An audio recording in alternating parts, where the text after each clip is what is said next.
Welcome, dear friends, to the enchanting world of words, the Millennium Library. Here, memories take us back to warm nights where grandmothers and mothers wove the most wonderful tales. Our only wish now is for you to listen, to dive deep into the heart of the stories that shaped our minds and souls. We have embarked on this unique project, the Millennium Library, to gather for you a treasure trove of timeless novels and stories, and present them to you with voices full of warmth and sweetness. It is a legacy we are creating together between humanity and artificial intelligence to remain a testament to the power of words and the magic of storytelling throughout the ages. We hope you find in it what delights your souls and enriches your imagination. If this work touches your hearts, we would be delighted if you share it with your loved ones. And remember, your support lies in liking this segment and leaving your comments which illuminate our path. We are here to grow by you and with you. With sincere regards from the Millennium Library.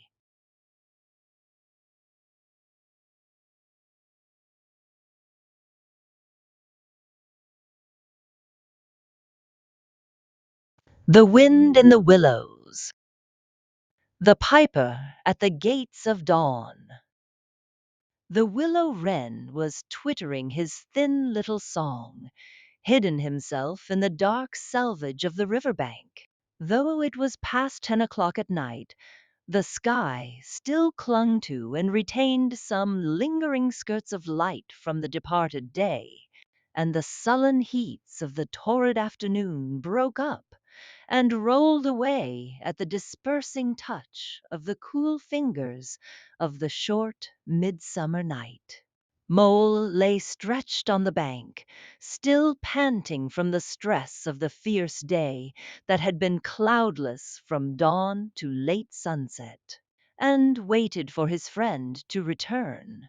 He had been on the river with some companions, leaving the water rat free to keep a engagement of long standing with Otter, and he had come back to find the house dark and deserted, and no sign of Rat, who was doubtless keeping it up late with his old comrade. It was still too hot to think of staying indoors, so he lay on some cool dock leaves and thought over the past day and its doings, and how very good they all had been. The rat's light footfall was presently heard approaching over the parched grass. Oh, the blessed coolness, he said, and sat down, gazing thoughtfully into the river, silent and preoccupied. You stayed to supper, of course, said the mole presently. Simply had to, said the rat. They wouldn't hear of my going before. You know how kind they always are. And they made things as jolly for me as ever they could, right up to the moment I left. But I felt a brute all the time, as it was clear to me they were very unhappy, though they tried to hide it. Mole, I'm afraid they're in trouble.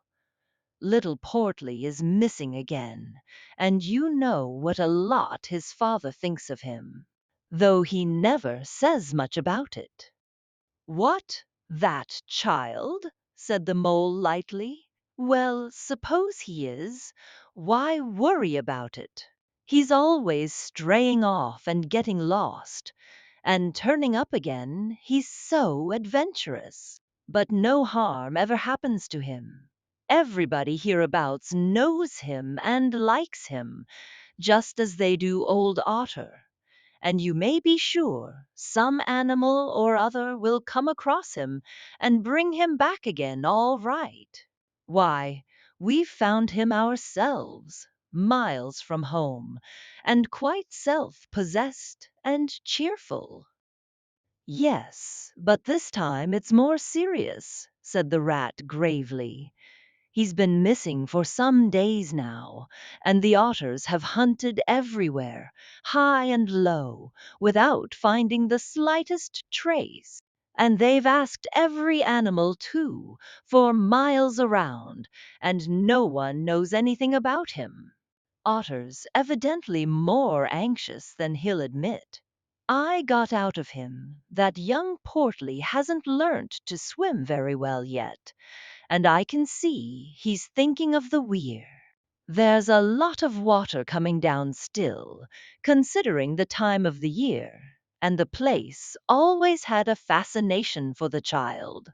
And then there are, well, traps and things, you know. Otter's not the fellow to be nervous about any son of his before it's time. And now he is nervous. When I left, he came out with me, said he wanted some air, and talked about stretching his legs. But I could see it wasn't that, so I drew him out and pumped him, and got it all from him at last. He was going to spend the night watching by the ford. You know the place where the old ford used to be, in bygone days before they built the bridge? I know it well, said the mole, but why should Otter choose to watch there? Well, it seems that it was there he gave Portly his first swimming lesson, continued the rat, from that shallow, gravelly spit near the bank. And it was there he used to teach him fishing, and there young Portly caught his first fish, of which he was so very proud. The child loved the spot, and Otter thinks that if he came wandering back from wherever he is, if he is anywhere by this time, poor little chap he might make for the ford he was so fond of, or if he came across it, he'd remember it well, and stop there and play, perhaps. So Otter goes there every night and watches on the chance, you know, just on the chance. They were silent for a time, both thinking of the same thing, the lonely, heart-sore animal, crouched by the ford, watching and waiting, the long night through on the chance. "Well, well," said the rat presently, "I suppose we ought to be thinking about turning in." But he never offered to move. "Rat," said the mole, "I simply can't go and turn in, and go to sleep, and do nothing, even though there doesn't seem to be anything to be done. We'll get the boat out and paddle upstream. The moon will be up in an hour or so, and then we will search as well as we can anyhow. It will be better than going to bed and doing nothing." "Just what I was thinking myself," said the rat. "It's not the sort of night for bed, anyhow, and daybreak is not so very far off, and then we may pick up some news of him from early risers as we go along." They got the boat out, and the rat took the sculls, paddling with caution. Out in midstream there was a clear, narrow track that faintly reflected the sky, but wherever shadows fell on the water from bank, bush, or tree, they were as solid to all appearance as the banks themselves, and the mole had to steer with judgment accordingly. Dark and deserted as it was, the night was full of small noises, song and chatter and rustling, telling of the busy little population who were up and about, plying their trades and vocations through the night, till sunshine should fall on them at last and send them off to their well-earned repose. The water's own noises, too, were more apparent than by day, its gurglings and cloops more unexpected and near at hand. and constantly they started at what seemed a sudden clear call from an actual articulate voice. The line of the horizon was clear and hard against the sky, and in one particular quarter it showed black against a silvery climbing phosphorescence that grew and grew. At last, over the rim of the waiting earth, the moon lifted with slow majesty, till it swung clear of the horizon and rode off, free of moorings, and once more they began to see surfaces, meadows wide spread, and quiet gardens, and the river itself from bank to bank, all softly disclosed, all washed clean of mystery and terror, all radiant again as by day, but with a difference that was tremendous. Their old haunts greeted them again in other raiment, as if they had slipped away and put on this pure new apparel and come quietly back, smiling as they shyly waited to see if they would be recognized again under it. Fastening their boat to a willow, the friends landed in this silent silver kingdom and patiently explored the hedges, the hollow trees, the runnels and their little culverts, the ditches and dry waterways.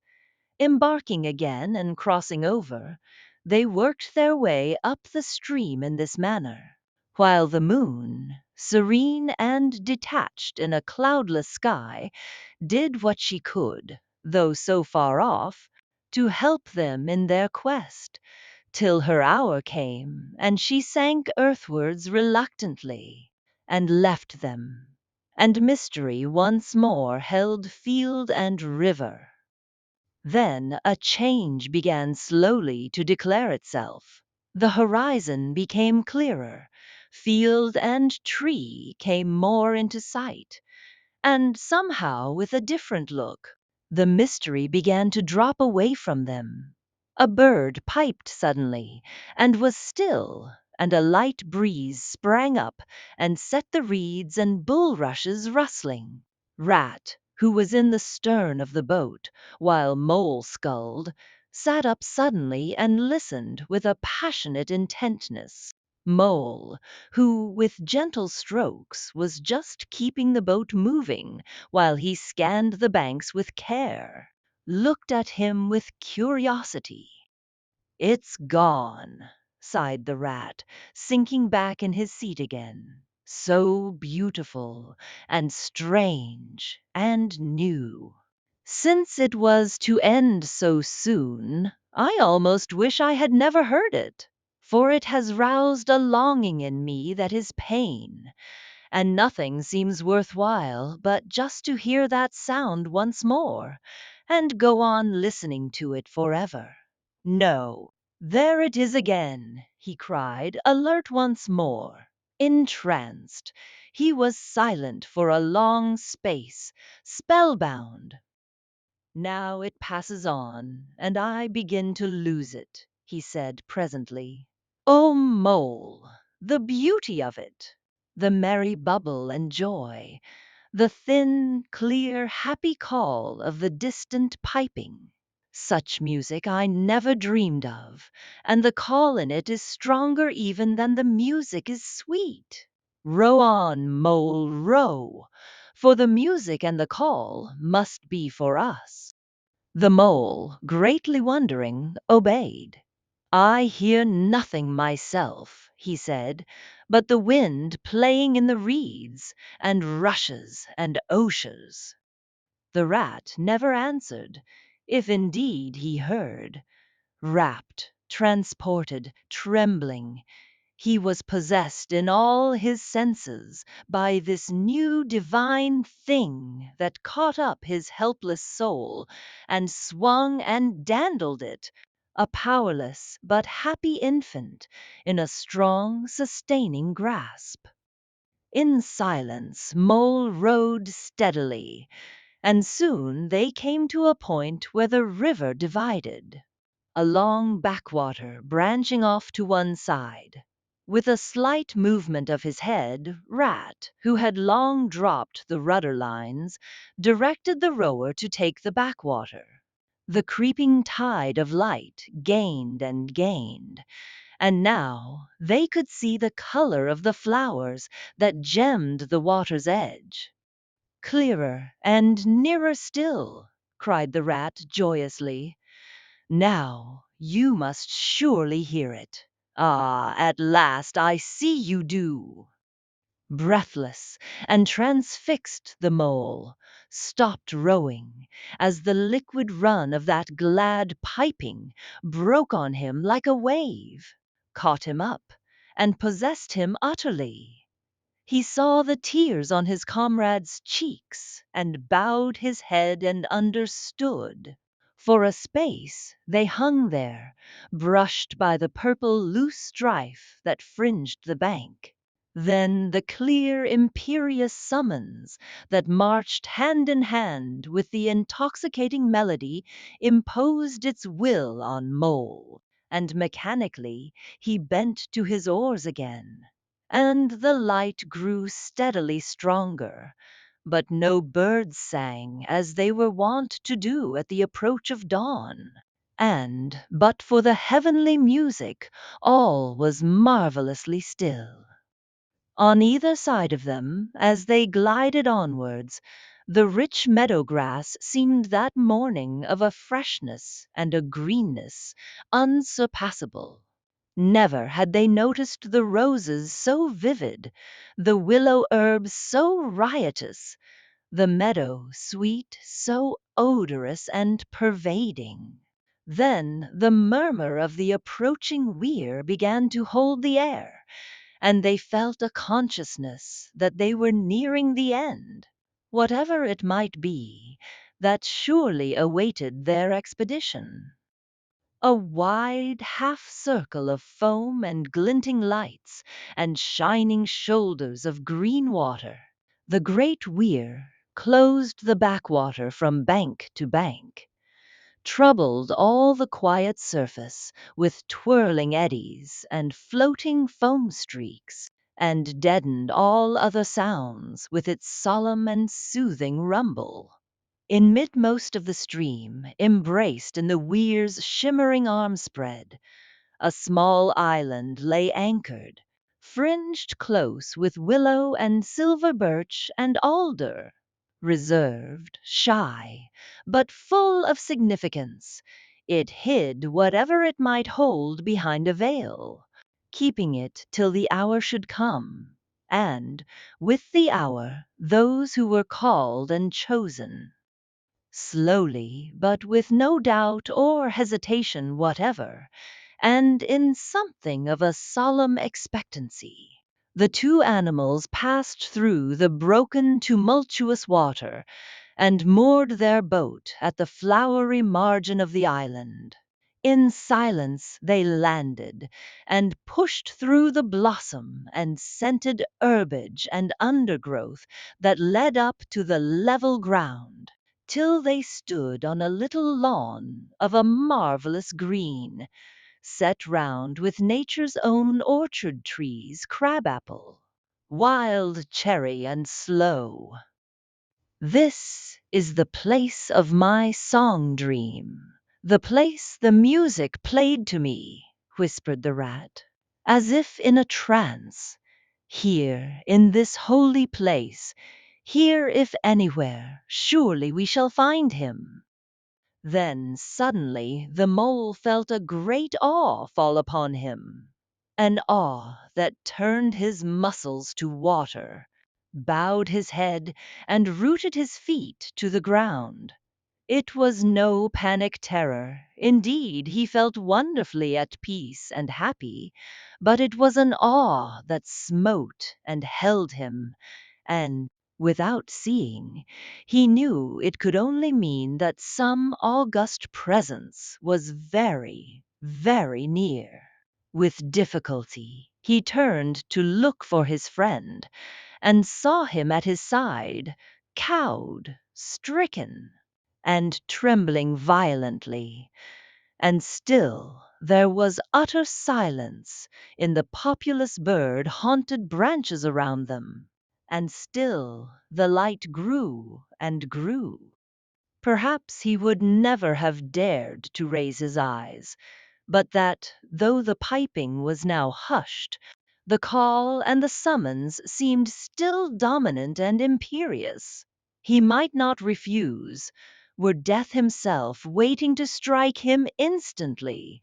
Once he had looked with mortal eye on things rightly kept hidden. Trembling he obeyed, and raised his humble head. And then, in that utter clearness of the imminent dawn, while nature, flushed with fullness of incredible color, seemed to hold her breath for the event, he looked in the very eyes of the friend and helper, saw the backward sweep of the curved horns, gleaming in the growing daylight, saw the stern, hooked nose between the kindly eyes that were looking down on them humorously, while the bearded mouth broke into a half smile at the corners, saw the rippling muscles on the arm that lay across the broad chest, the long, supple hand still holding the panpipes, only just fallen away from the parted lips, saw the splendid curves of the shaggy limbs disposed in majestic ease on the sward, saw, last of all, nestling between his very hooves, sleeping soundly in entire peace and contentment, the little, round, podgy, childish form of the baby otter. All this he saw, for one moment breathless and intense, vivid on the morning sky, and still, as he looked, he lived, and still, as he lived, he wondered. Rat! He found breath to whisper, shaking. Are you afraid? Afraid? Murmured the rat, his eyes shining with unutterable love. Afraid? Of him?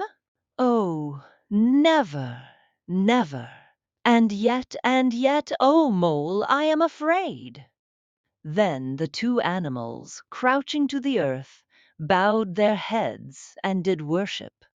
Sudden and magnificent, the sun's broad golden disk showed itself over the horizon facing them, and the first rays, shooting across the level water meadows, took the animals full in the eyes and dazzled them.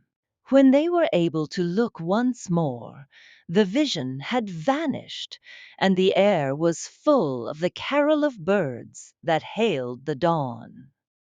As they stared blankly in dumb misery deepening, as they slowly realized all they had seen and all they had lost, a capricious little breeze, dancing up from the surface of the water, tossed the aspens, shook the dewy roses, and blew lightly and caressingly in their faces, and with its soft touch came instant oblivion.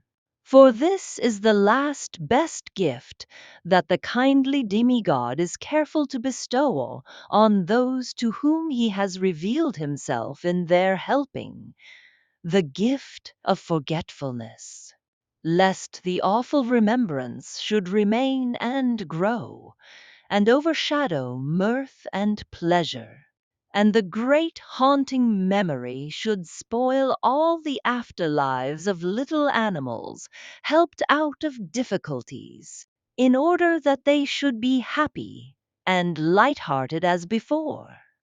Mole rubbed his eyes and stared at Rat, who was looking about him in a puzzled sort of way. "I beg your pardon, what did you say, Rat?" he asked.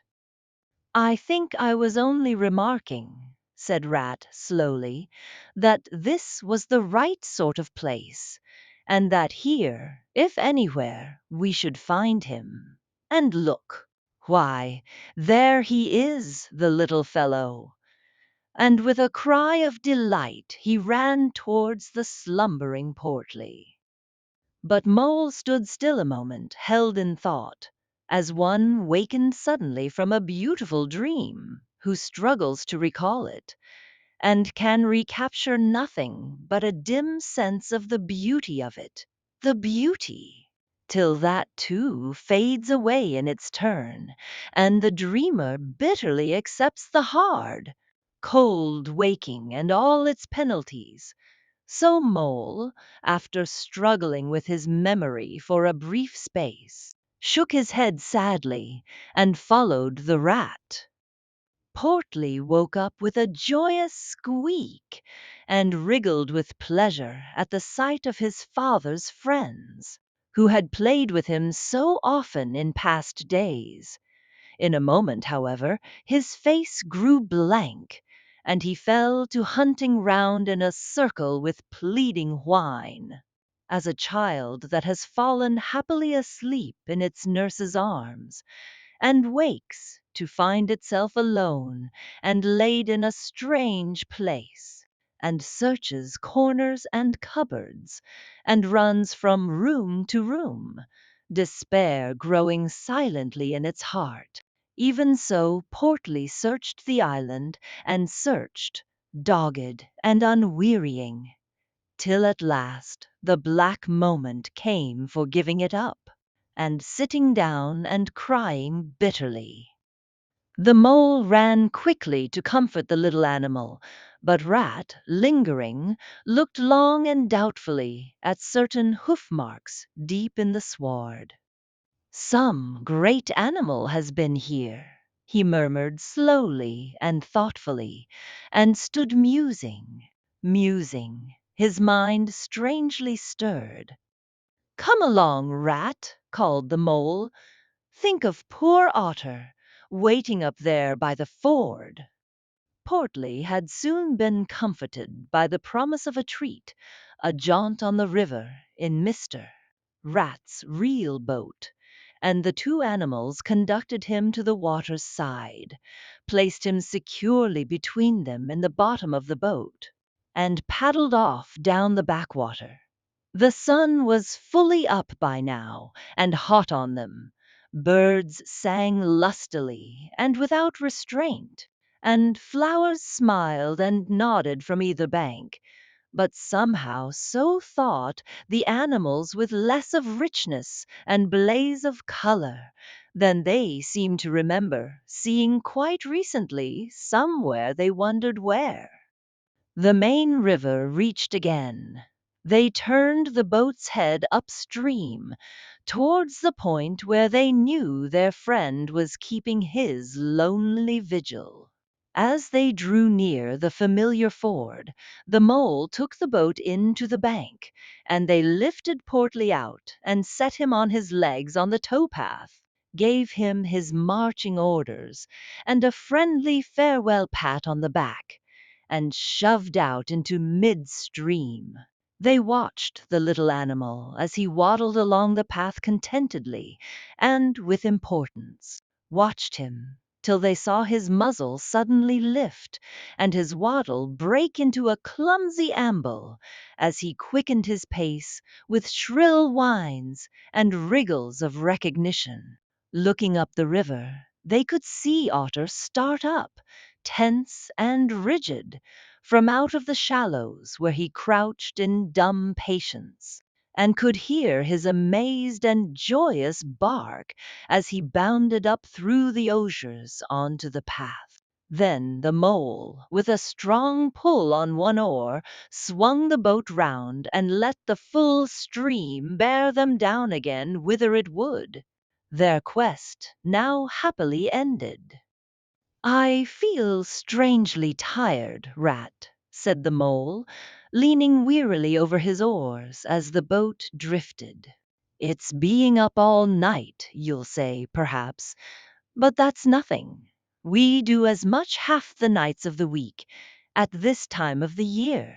No, I feel as if I had been through something very exciting and rather terrible, and it was just over, and yet nothing particular has happened." or something very surprising and splendid and beautiful, murmured the rat, leaning back and closing his eyes. I feel just as you do, Mole, simply dead tired, though not body tired. It's lucky we've got the stream with us to take us home. Isn't it jolly to feel the sun again soaking into one's bones, and hark to the wind playing in the reeds? It's like music, far away music, said the mole, nodding drowsily. So I was thinking, murmured the rat, dreamful and languid. Dance music, the lilting sort that runs on without a stop, but with words in it. Too, it passes into words, and out of them again I catch them at intervals. Then it is dance music once more.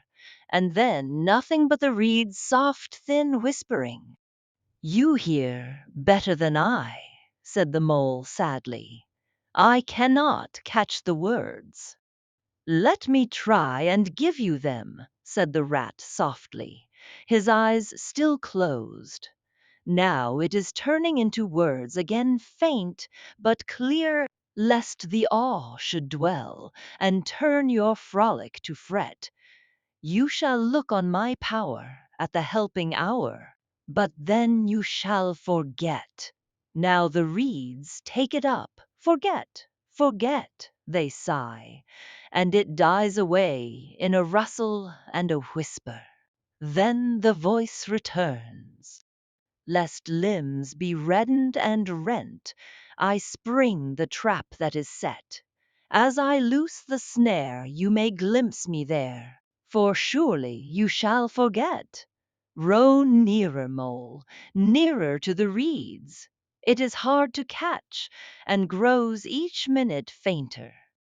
Helper and healer, I cheer small waifs in the woodland wet strays I find in it. Wounds I bind in it, bidding them all forget. Nearer, mole, nearer. No, it is no good. The song has died away into reed talk. But what do the words mean? Asked the wondering mole. That I do not know, said the rat simply. I passed them on to you as they reached me. Ah, now they return again, and this time full and clear. This time, at last, it is the real, the unmistakable thing.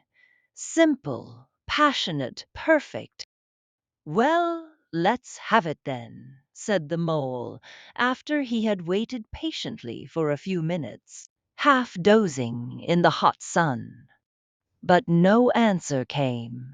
He looked and understood the silence. With a smile of much happiness on his face, and something of a listening look still lingering there, the weary rat was fast asleep.